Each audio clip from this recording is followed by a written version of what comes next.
Então vamos nós aí para a última correção da história de vocês no Colégio Vida, tá?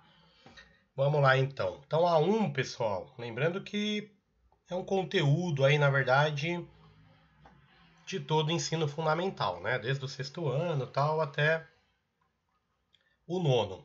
Seria mais ou menos um vestibulinho aí tal, parecido com vestibular que muito em breve farão, tá?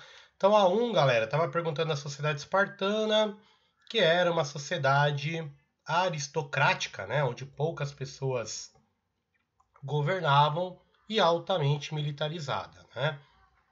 Lembrando que valorizava o laconismo, lembra? Não falar muito e tal. O contrário de Atenas, que era uma democracia que valorizava o bem falar, a retórica, uma vez que era necessário, né, saber falar bem para se impor na democracia, né? Já numa sociedade militarizada, quanto menos se fala, se questiona, melhor, né? Então, laconismo vem de Lacônia, que é essa região aí onde se localizava Esparta, né? Até hoje, o cara é mal lacônico, né? Só fala sim ou não. Governo civil pertence a todos os que são livres e iguais. Mano, vocês vão enjoar de falar desse cara aqui nas aulas de filosofia a partir do ano que vem, tá? Então, os três aí, né? Professores e alunos. Sócrates, Platão e Aristóteles, vocês vão enjoar mesmo de falar deles, tá? Então, ó, apesar da isonomia para quem era cidadão, né? Os poucos que podiam votar ali e tal na Assembleia, a democracia ateniense excluía mulheres, os metecos, né? Que são os estrangeiros, e também os escravos. Então, só 10% aí mais ou menos da população participava da Assembleia, que era a instância máxima na Grécia Antiga, né, chamada eclésia. 3. Leia o texto a seguir.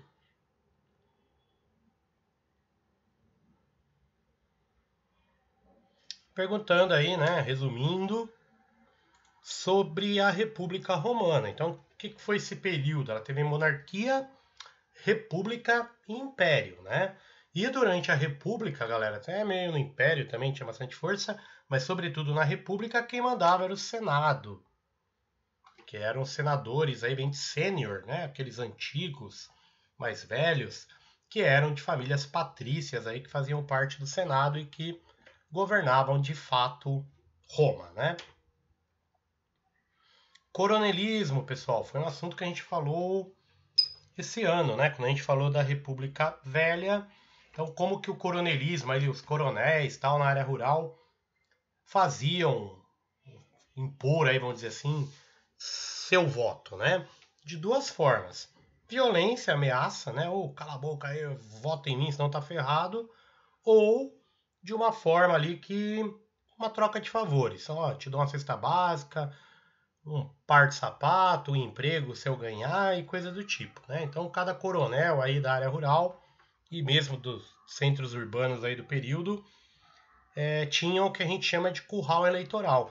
Lembrando que nessa época o voto era aberto, né, pessoal, na República Velha, então o eleitor era obrigado a votar em quem o coronel ou capanga armado, jagunço dele, obrigava. Nesse mesmo período nós tivemos ali várias revoltas, dentre elas a de Canudos, né? Lembrando que Canudos, assim como o contestado, é um conflito, né, que a gente chama messiânico. Por quê? Porque o líder é visto como um Messias mesmo, como enviado de Deus à Terra, né, um líder religioso e tal, e que seguem ele de forma até que fanática, vamos dizer assim, né? Mas o que está na base desses movimentos aí, galera? Concentração de terra, a miséria e a prática do coronelismo, né? Então é por isso, na verdade, que nós tivemos Canudos, né? São pessoas sem terra que se uniram ali e tal e sob o comando do Antônio Conselheiro, né, tentaram conquistar um pedaço de terra para viver, né?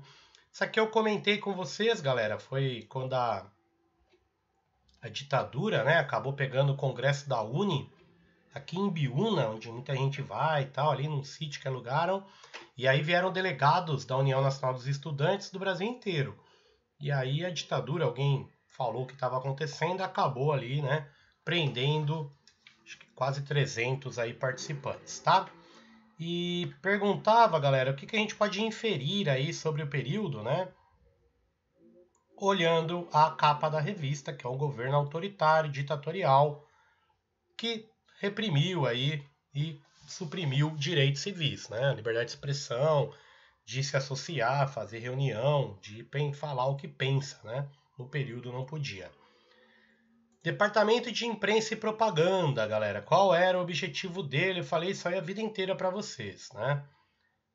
Tá falando aqui do Departamento de Imprensa e Propaganda do governo do Vargas, mas isso vale, meu, para qualquer ditadura, seja nazista, seja comunista, seja o que for, né?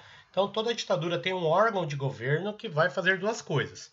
Muita propaganda do governo, nosso país é o melhor, nosso líder é o senhor bonzão e coisa do tipo, né? E de outro lado vai ser responsável por censurar as críticas a esse governo.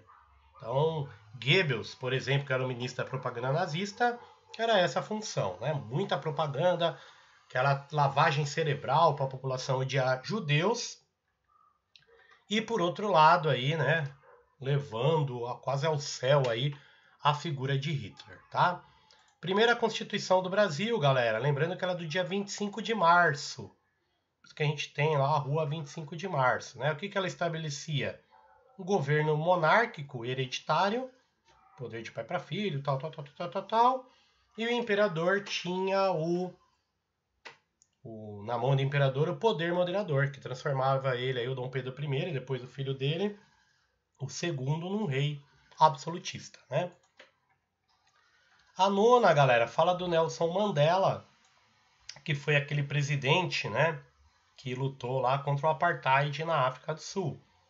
E o que era o apartheid? Era isso que a nona questão estava perguntando. Segregação oficial, aí reconhecida pelo próprio governo, defendida por lei, fiscalizada pelo judiciário, punido pela polícia e coisa do tipo, né? Lembrando que foi até 1994, né? Eu já era aí adolescente quando, quase a idade de vocês aí, quando o apartheid caiu, né? Opa, caiu aqui o mouse. E a última, galera, tem dois caras aí quase saindo na mão, representando os Estados Unidos, né? E o outro representando a União Soviética e estão brigando de dedo ali, igual criança ali e tal, né? E o que essa imagem, a charge, mostra pra gente, né? Qual que é a ideia que ela transmite ali? O cuidado dos rivais em não se enfrentarem. A gente chama isso aí de teoria da destruição mútua assegurada. Então os dois asseguravam ali que, né, os dois lados tinham tanta bomba nuclear que os dois acabariam numa possível guerra e por isso não lutaram abertamente. Ok, pessoal? Então, como eu comentei, na quarta a gente se encontra, tá? Pra gente se despedir. E se der tudo certinho aí, como planejado, eu acho que vai dar em março. Aí a gente tem a formatura.